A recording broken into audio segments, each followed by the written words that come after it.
Well, welcome back to Studio STL. We've moved outside on the weather deck. Our good friend Rafi joining us right now. National Grilling Month, man. That's right. You got to celebrate that, right? That's right. There's a long history behind it. Give us a history.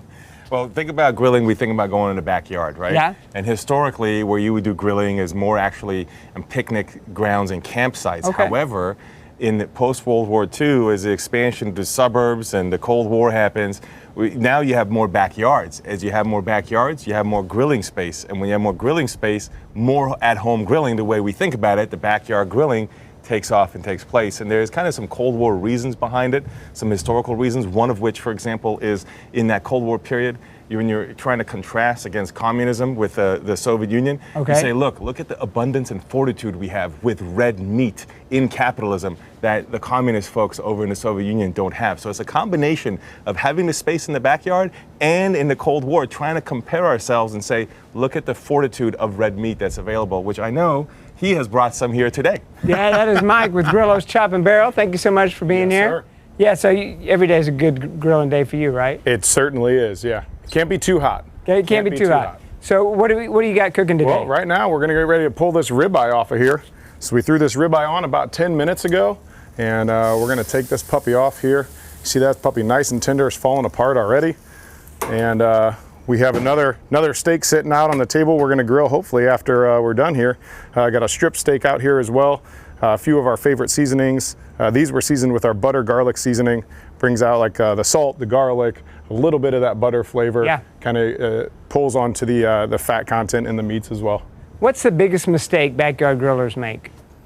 Overcooking. Overcooking. Yeah. There you go. Overcooking. You can always put it back on the grill. You can't get it more rare. Yeah, that's exactly right. Yeah. Yeah. So is it because they get it too hot?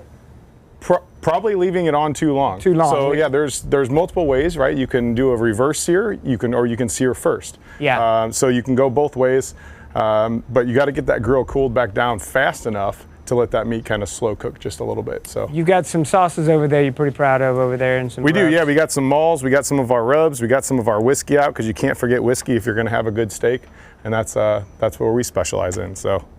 If I could add, since he's mentioning the stuff about the skills, see now look at the craft that goes behind the input of making that meat, right, and making it taste right. Sure. And in the 1950s, the era that it really become so popular, one of the reasons this happened is because think about men going to corporate jobs. There's a rise of modern corporations in the 50s and 60s, and in that context, there's a sense of, hey, at home, let's have men continue to do what we see as manly things, handling the meat and having the skills to develop to handle the meat well. And actually women going back into the domestic sphere after World War II, where they had come out and done a lot of industrial work, but now saying, well, women can go and do some of the cleanup work and the side dishes in the kitchen, so the men can come in and maintain their masculinity, because they felt a little bit robbed from it when they're going into corporate jobs in suits and no longer working out, handling the meat the way we think of out west, on the frontier with a cowboy, the American mythology and the American story, the independence and the self-sustaining. And that story of having lost that frontier and now in corporate jobs is part of how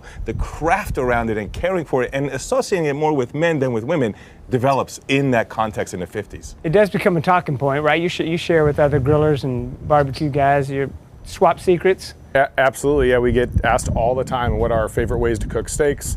My personal is over a charcoal grill. We used gas today because that was much more convenient for us. Right. But there's nothing quite like cooking over an open wood fire. And there's a local company called Rockwood Charcoal out of Missouri, and they do just lump charcoal.